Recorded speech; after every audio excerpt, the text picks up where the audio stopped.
ఒక నగరంలో Rosie, Remy అనే రెండు మొగ్గుల ఆయిలు ఉండేవారు. వీరిద్దరూ మంచి స్నేహితులు. నగరాన్ని కలసి చక్కర్లు కొట్టడం వారికెంతో ఇష్టం. ఇద్దరు ఆయిలు ఆనందంగా ఆహారం తింటున్నారు. ఒకరోజు కొత్త నగరాన్ని చూడాలని ట్రైన్ ఎక్కారు.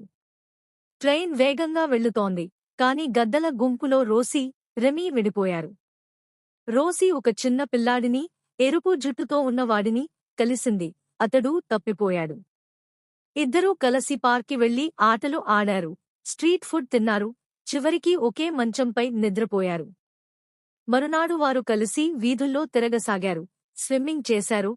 రోసీ తన స్నేహితుడి కోసం ప్రజలను అడిగి తెలుసుకుంటోంది. ఇక రెమీ మాత్రం తన స్నేహితురాలిని వెతికేందుకు స్ట్రీట్లు, ఫుడ్ కోర్టులు, బీచ్లు, అడవులు, పార్కులు ఇలా అన్నీ తిరుగుతూ ఉంది. కొన్ని రోజులకు తర్వాత రోసీ, రెమీ మళ్లీ కలుసుకున్నారు. పిల్లవాడు వాళ్లతో ఉన్నాడు. ముగ్గురూ కలసి ఆటలు ఆడుతూ, స్విమ్మింగ్ చేస్తూ, ఫుడ్ తింటూ ఆనందంగా గడిపారు. ఆ సమయంలో పిల్లాడి తల్లిదండ్రులు వచ్చారు. చివరికి పిల్లాడు ఇద్దరు ఆయలతో గుడ్ బై చెప్పి బస్సు ఎక్కాడు. కథకి సంతోషకరమైన ముగింపు. వీడియోని లైక్ చేసి, సబ్స్క్రైబ్ చేయండి.